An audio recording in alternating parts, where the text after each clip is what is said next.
अस्सलाम वालेकुम। मैं हूं आपका होस्ट वक्कास असगर। दोस्तों, आज मैं आपके साथ अपने ISSB का अराइवल डे उसका एक्सपीरियंस शेयर करूंगा। जब हम ISSB फॉर्म फिल कर रहे थे तो एक चूतिया किस्म का लड़का भी था हॉल में, जिसने पूरे बैच को डिस्टर्ब किया और बहुत ज़्यादा नेगेटिव इम्पैक्ट पड़ा, तो बहुत ज़्यादा ब्लंडर किया।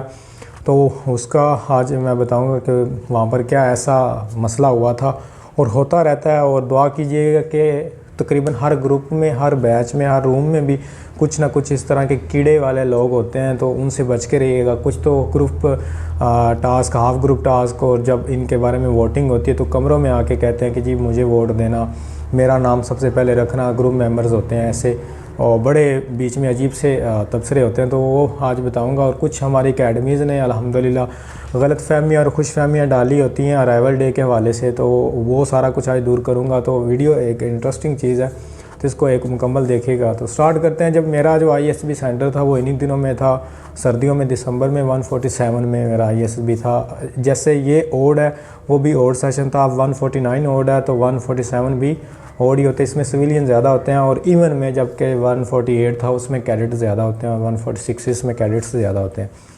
तो जी मैं 7 बजे 8 बजे पहुंच गया था, क्योंकि मैं यहाँ पर ही हॉस्टल रहता हूँ गुजरावाला में। तो मैं सेंटर में पहुँचा तो सबसे पहला एक चूतिया बंदा मुझे मिला। सलाम दुआ उसने ली। अभी हम कैंट में दाखिल ही हुए थे, अभी सेंटर में नहीं पहुँचे थे। तो कहता, मैंने कहा आप ISSB के लिए जा रहे हैं? कहते हैं जी। तो मैंने कहा मैं भी जा रहा हूँ। तो वहाँ पर फ़ौजी से पूछा भी कहाँ पर जाना। उन्होंने कहा ये कोच लगी हुई है, वहाँ पर बैठ जाएँ आप बस पे। तो वहाँ पर अंदर बैठ के वो भी मेरे साथ बैठ गया। उसने पूछा जी किराया कितना है वहाँ सेंटर तक जाने का। तो बस वाले ने कहा 30 रुपये। कहता नीचे उतरा, कहता मुझे, कहता भाई नीचे आ जाएं, 30 रुपये नहीं, हम पैदल चले जाते हैं, इतना कौन पे करे। तो अजीब सी मेरे ना माइंड में खड़ा रहा। मैं नहीं नीचे उतरा, खड़ा रहा। जब कोच चलने लगी तो जल्दी जल्दी बैठ गया, फिर भी उससे बहस करता रहा। तो ये मेरा जो डे है ना ख़राब सा शुरू हुआ। वहाँ पर हम पहुँचे हैं, सेंटर के करीब पहुँचे हैं। वहाँ पर बस रुकी है, नीचे उतरे हैं, सामान की तलाशी ली है, मास्क ख़रीदे हैं। तो मास्क 8 से 10 लाजमी लेके जाइएगा, वरना आपको वहाँ से 20-30 रुपये का ख़रीदना पड़ेगा।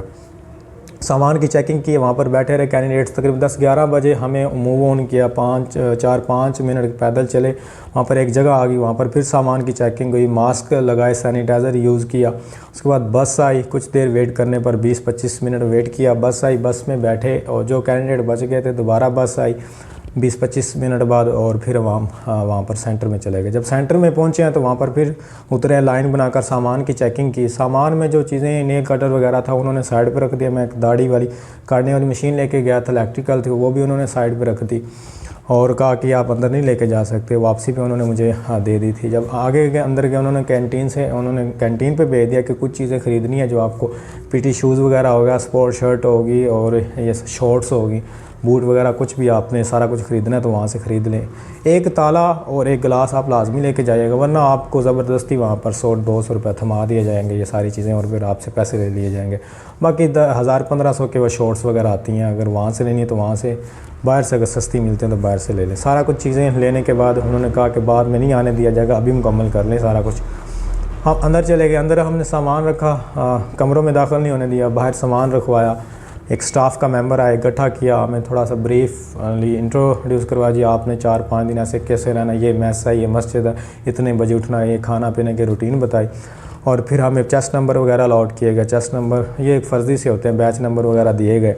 फ़ोटो अगर आपकी तस्वीरें वगैरह खींचेगी, वहाँ पर ग्रीन स्क्रीन लगी है तो फिर तस्वीरें खींचेगी। तस्वीरें खींचने के बाद हमें रूम्स अलॉट किए गए। हर रूम में तकरीबन 7-8 बंदे होते हैं। अभी सिनफ़ आन जो ड्रामा चल रहा है तो वो भी उसी ISSB जो गुजरांवाला का वहाँ पर ही है।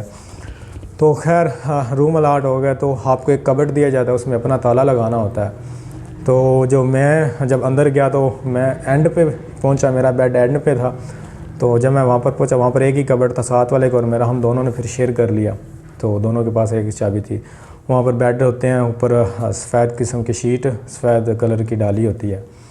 तो उस पर अच्छे बेड होते हैं, और बिस्तरा भी काफ़ी साफ़ सुथरा होता है, बहुत अच्छा माहौल होता है। उसके बाद फिर रेस्ट की, दोपहर का खाना खाया, और उसके बाद फिर उन्होंने हमें बुला लिया इवनिंग के लिए हॉल में। अब यहाँ पर जब ना हम सारे हॉल में बैठे हुए थे तो वहाँ पर प्रोजेक्टर वगैरह लगा होता है, कोई आता है, साइकोलॉजिस्ट होता है या कोई भी आता है, वो आपको थोड़ा ब्रीफ इंट्रोडक्शन करवाता है ब्रीफ सा। वो प्रोजेक्टर पे आपको एक छोटी सी इंटरटेनमेंट के लिए मूवी भी दिखाई जाती है, वो आर्मी के रिलेटेड या कैसे हल करते हैं ये सारा कुछ।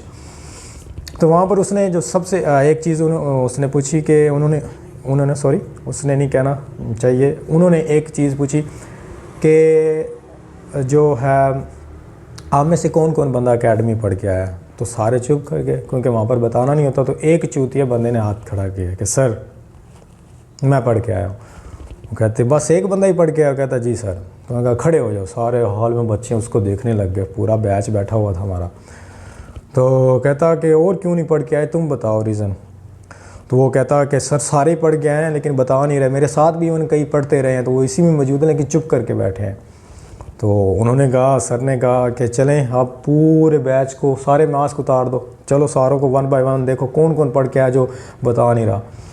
खैर जिस एकेडमी से वो बगैरत था उसी एकेडमी से मैं भी था, लेकिन उससे फिर मेरा याद भूल गया, पता नहीं क्या हो, मुझे भी देखा मैं भी बड़ा शर्मा रहा था। लेकिन काफ़ी लड़े, लेकिन उसने किसी का नहीं बताया या उसे भूल गया। कहता अभी सर याद नहीं आ रहे लेकिन चेहरे हैं लेकिन याद नहीं। सर ने कहा चलो बैठ जाओ।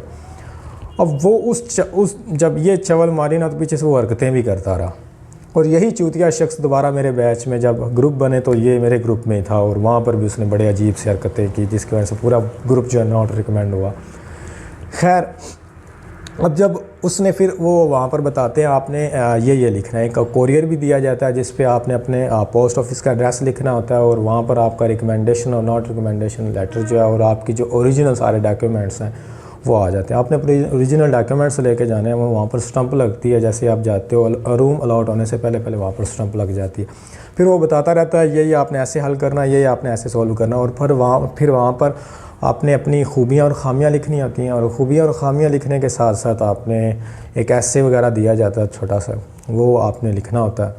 तो वहाँ पर एक चीज़ मैं आपको बता दूँ, जो मर्ज़ी हो जाए लिखाई अच्छी होनी चाहिए, जो मर्ज़ी हो जाए लिखाई अच्छी होनी चाहिए। और इतना काफ़ी ज़्यादा टाइम होता है तो जल्दी जल्दी करने की कोई ज़रूरत नहीं है। और एक इम्पोर्टेंट चीज़ जो वहाँ पर फ़िल करें वो आपके माइंड में पूरी ISSB के डेज़ में होना चाहिए कि ये मैंने फ़िल किया है, उसी से आपसे पूछा जाएगा, बार बार उसी से आपसे पूछा जाएगा।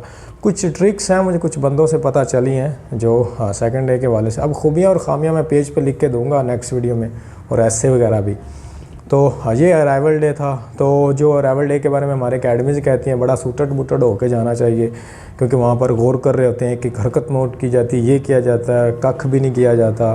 फॉर्मल सा ड्रेस जो मर्ज़ी पहन के जाओ, कोई सूटड बूटड वाला जो है हिसाब किताब नहीं होता। हाँ ये आपकी पर्सनैलिटी के लिए मैंने एक दफ़ा कहा भी था कि सूटड बूटड होके जाना, लेकिन आप नहीं भी गए तो इसको अपने माइंड में नहीं बिठाना कि मैं ये ड्रेस इस तरह का पहन के नहीं गया तो इसलिए मैं नॉट रिकमेंड होता। ऐसा कोई हिसाब किताब नहीं होता, किसी किस्म का ऐसा कोई सिस्टम ही नहीं होता जो हमें बताया जाता है आर्मी ये करती है वो करती है। डिपेंड आपकी और चीज़ें करती हैं, इंटरव्यू भी डिपेंड नहीं करता। जो चीज़ें डिपेंड करती है वो नेक्स्ट वीडियो में आपको बताता चलूँगा साथ साथ ब्रीफ से। और जो चीज़ें नोट्स में प्रोवाइड करने वाली होंगी वो नोट्स भी प्रोवाइड करता चलूँगा। फ़िलहाल नोट्स नेक्स्ट वीडियो से ही शुरू होंगे। तो कोई कमेंट वगैरह है, कोई पूछना है तो आप पूछ सकते हैं। तो मुझे दीजिए इजाज़त। अल्लाह हाफिज़।